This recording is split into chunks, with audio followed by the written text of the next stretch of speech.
Halo Tribuners, bertemu kembali bersama saya Nimadela Srikarsiani Putri dalam segmen Berita Populer Tribun Bali.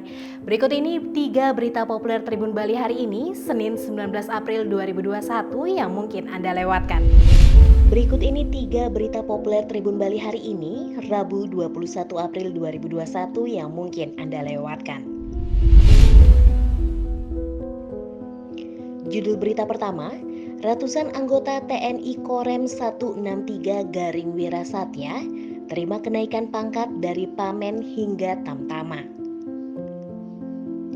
Sebanyak 120 personel Korem 163 Garing Wirasatya mendapatkan kenaikan pangkat satu tingkat lebih tinggi dari pangkat sebelumnya. Mereka terdiri dari personel Makorem dan seluruh kodim jajaran.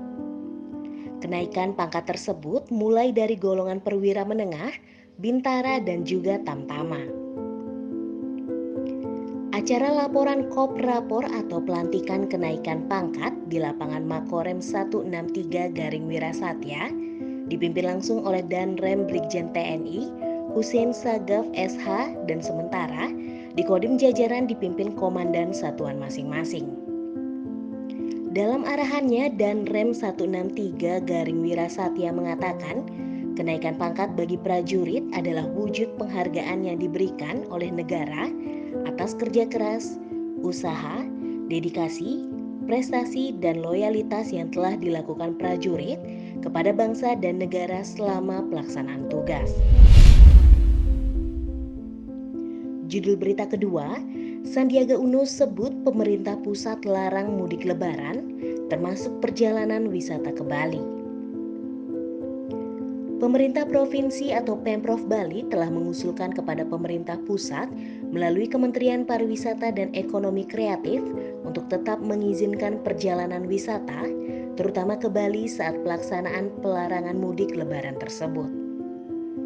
Menanggapi usulan tersebut, Menteri Pariwisata dan Ekonomi Kreatif atau Menparekraf Sandiaga Salahuddin Uno mengatakan bahwa Kemenparekraf memahami keinginan Pemprov Bali.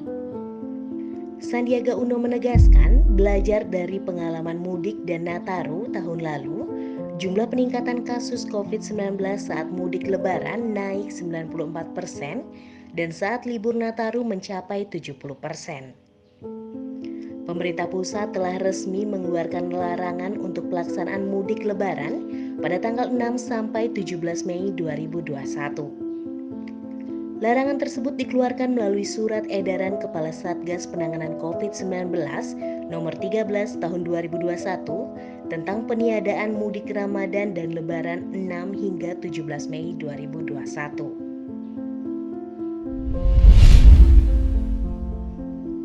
Judul berita ketiga, Ditpolairut Polda Bali bongkar kasus penadahan 800 liter BBM jenis solar.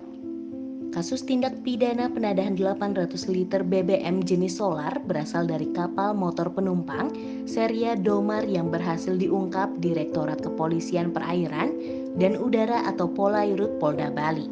Anggota Intelair Unit 1 Subdit Gakum Ditpolairut Polda Bali melakukan penyelidikan dan pemeriksaan terhadap sebuah mobil L300 Nopol DR8621BZ yang memuat drum berisi solar di Desa Prancak, Jembrane, Bali pada Senin 5 April 2021 pukul 4:30 WITA. Direktur Polairut Polda Bali Kombes Pol Tony Aryadi Effendi SHSIKMH menjelaskan, setelah dilakukan pemeriksaan diketahui pelaku bernama Hendra Haryadi bertindak sopir dan Imam Masdoki sebagai kernet. Mereka menggunakan mobil mengangkut 9 drum BBM jenis solar dengan rincian 4 buah drum isi total 800 liter dan 5 buah drum kosong. Setelah dilakukan pemeriksaan, Hendra Haryadi dan Imam Masdoki mengaku membeli BBM solar dari Angga Prasetya alias Bas dari KMP Seria Domar dengan harga Rp3.250 pada saat KMP Seria Domar berlayar dari Pelabuhan Ketapang menuju Pelabuhan Gilimanuk di perairan Selat Badung. Ditpolairut Polda Bali berhasil mengamankan beberapa barang bukti, yakni 1 unit mobil L300, 9 buah drum, 1 jerigen, 1 ember plastik, 2 buah HP, 1 lembar tiket kapal, dan 1 unit pompa minyak manual. Berita populer hari ini didukung oleh Grab, Cahya Dewi Beauty Salon, dan Ines Kosmetik. Demikian berita populer di Tribun Bali. Baca berita selengkapnya di www.tribunbali.com. Baca juga koran Tribun Bali. Dan jangan lupa follow, like, komen, dan share Facebook, Instagram, dan YouTube Tribun Bali.